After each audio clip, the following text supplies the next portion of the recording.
Hola, buenos días, soy Nico.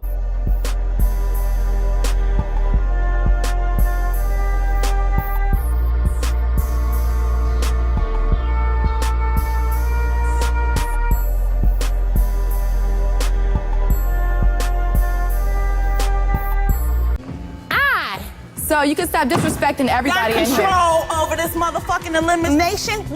And today we're here to close out another wonderful week's worth of content. Well, yes. And it's actually funny because it's a video involving two people that actively do not like me at this current moment that I've just recently done videos on. But before we get started, if you like this kind of content, make sure to follow me on patreon.com/Nicosaesthetics for more exclusive videos, weekly live streams at 5:30 and 7 p.m. CDT, where we discuss multifaceted conversations with a varied panel. If that sounds interesting to you, definitely tune in. Now let's get on to the actual story. Last video's comment. OnlyFans is not corporate, it is consumer based. And that is what I agree with. That's why when I have these conversations about gay for pay men that actively disrespect and or don't appreciate the community they're siphoning money from, I don't always blame them, aside from like clearly the homophobia and not acknowledging the privileges they have. But at the end of the day, gay people are the ones funding this. I always talk about this because gay people are the ones trying to see straight men do things that they are uncomfortable actually doing. So I don't get the purpose of it, but they're the ones funneling the money into their pockets. When it's not a situation of scamming or lying. For example, when I did that video on Timothy, it came out that he's actually done fake content before, such as him not enjoying bottoming. He has faked bottoming videos with other straight content creators. It came out and I saw screenshots of his actual comments in his OnlyFans of everyone commenting, "I can't believe you scammed me. I can't believe you faked this. I can't believe you would sit up here and lie to us like this." So, I mean, even the big breadwinners aren't necessarily immune to scamming and lying to their customer base. But at the end of the day, gay people are willingly giving straight men their money, and I can't hold them responsible for that. But yeah, on to the video. Oh, this is between Raypotts, Lou, and Jacobi. And it's funny because I just did that video on Raypotts where basically he's like, "I'm tired of you covering my shenanigans that I put online." And now I have to cover it because, I mean, it was already on the set list. It's just, it got pushed back because of that original confrontation. But yes, today we're going to be discussing how Jacobi is still going against the entire industry. And sometimes I will say it is not his fault. Yes, I currently do not like Jacobi because of his spirit and his character and how he treats people, but I won't sit up here and say that he isn't like poked and prodded at, because sometimes he will be minding his business and other performers will come out to call him ugly, broke, etc. His content is boring, his content is a ripoff of multiple other people. And some of those are valid critiques. I will say when it comes to him mimicking filming styles, when it comes to him allegedly stealing concepts from other performers, that has been brought up before. But at the end of the day, this situation, he was just randomly whacked. So essentially, someone on Big O, I did not know Raypotts co-star, asked Raypotts how he felt about Jacobi doing a collaboration with a straight performer called Lou. And Jacobi has this little thing where he basically pays straight men, gives them a crown to wear, and then says, yeah, they're joining the team. But allegedly, everyone knows that all these gay for pay men that he's doing collaborations with are actually being paid around $1,500 per collaboration. Flashman Wade talked about being paid. James Angel talked about being paid. James Angel even said, take this with a grain of salt because I saw it on like a random live stream, where he basically said it's not even worth doing it anymore because the payout isn't worth the pushback that he's getting. For example, when him and Jacobi do those live streams on their OnlyFans, they usually rake in about $1,000 in tips just to make James Angel allow him to eat his super happy fun time cubicle, if you know what I mean.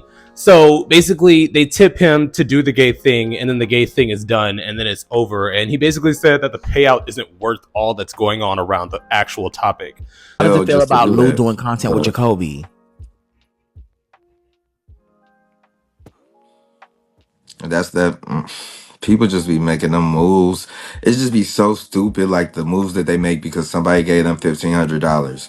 When the Blue would have did a video with an attractive gay male who got OnlyFans, a truly attractive gay male who got OnlyFans, he would have made more on OnlyFans. That's called believing in yourself versus not believing in yourself. People go for that fast money because somebody is offering this, and that, and then they justify it saying, "At least I got paid." But little do you know, bitch, if you put more work and energy into yourself, and if you like thought more highly of yourself, you could have made more money than what you Let me settled say for. this. You could have had. So in this situation, after Raypotts randomly came online to call Jacobi ugly and that if Lou wanted a better debut, he should have actually collaborated with a gay man that's actually quote unquote attractive, it would have did better numbers, and it wouldn't just be a situation where you went, well, at the end of the day, I got paid for it. It could have actually did something to propel you into the field that you were trying to enter. And I will say that if you do decide to do the numbers game, if you do decide to sit down and do collaborations, it is important to collaborate with people that first and foremost do have traction with their content. Jacobi, he occasionally has a hit video, I'm not gonna lie. Seeing as how he got into it with me on social media, I did look at his analytics because I'm a thinker. But for the most part, his content, it hits around the 2,000 to 3,000 like counter, which isn't bad, seeing as how Twitter actively stifles adult content. But he tends to repost his old videos from like 2 years ago where he has like 30,000, 40,000 likes, etc., just to make it seem that he's more popular in the current day. And I'm not even going to get on him for doing that because I don't know if you guys noticed, a lot of performers actually just retweet a lot of their old stuff. And at the end of the day, I'm like, if it's not new, why would I be marketing it? That's why me personally, my OnlyFans Twitter is like, it's a little, I mean, I would say that I update it because I post, but it's like, I don't repost like all my old stuff. If you want to see it, you just got to scroll. So in this situation, Jacobi then got into it with a masked content creator where basically they joined in and called Jacobi washed, old, and ugly. And Jacobi basically went back and forth with them saying, you're broke and you have to have super happy adult fun time in parks and stairs and you don't even have a home. You could never compare to me. And once again, he was poked and prodded. So I will say the standard, you're broke, ugly, and jealous, fine, go for it. But in this particular situation, I don't know if he remembers, Jacobi actually admitted to being $100,000 in debt. I don't know if anybody else forgot that when I covered that video with him and his ex-boyfriend, Matt.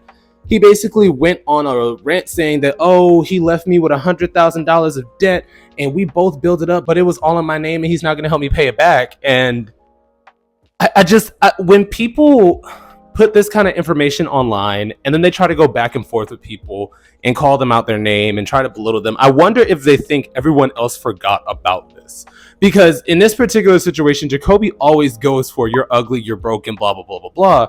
When in theory, he is possibly broke at this moment, which isn't like a flex. It's not a shot. It's just something he admitted to. So overall, I do understand what Raypotts was saying. Obviously, it was a messy, shady thing to say. But to say, oh, you should probably work with people that actually fit your brand more so than somebody that's just giving you a lump sum of money. Because at the current moment, Jacobi's numbers aren't necessarily the best for the sole fact of how he treats people. If every week you're currently going back and forth with a person online and then quickly trying to delete the tweets, babe, everybody already saw you like crash out. It's already out there. So in this particular situation, once again, I understand what Raypotts is saying, but I also understand Jacobi coming back and fighting people because sometimes you just be hitting on a man. Like you just be beating on him. He's not necessarily doing anything. That's why I may not personally like Jacobi because of the things he's done and how he treats people and how he tried me. But if I don't have anything to talk about him, why would I bring him up? You know what I mean? Like if you have no reason to talk about this person, there is no reason to be shady about it and just start dragging them. But that's all the information we have, and I'll leave the conversation up to y'all. How do you feel about Raypotts basically saying Lou should have done a collaboration with a quote-unquote more attractive gay man who had better traction so that it would have been a better debut into the bisexual market, rather than just getting paid by Jacobi to be in a scene and it not necessarily doing anything for his own platform's growth?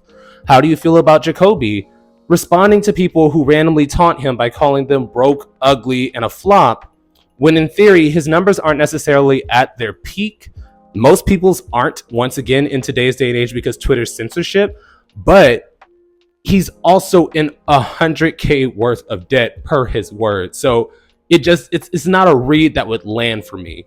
But yes, with all that information said, I'll leave the conversation up to y'all, and I'll see you guys next time.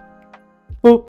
And now for a brief yet sincere shout out to this week's Third Eye Tier subscribers, Thomas and Eric R. Your continued support is greatly appreciated, and thank you once again to everyone who supports the channel. And this week's live stream will be over random collabs, such as collaborations between performers that don't necessarily have chemistry, that look a bit off, that seem to be done just for the cash grab. If that sounds interesting to you, definitely tune in.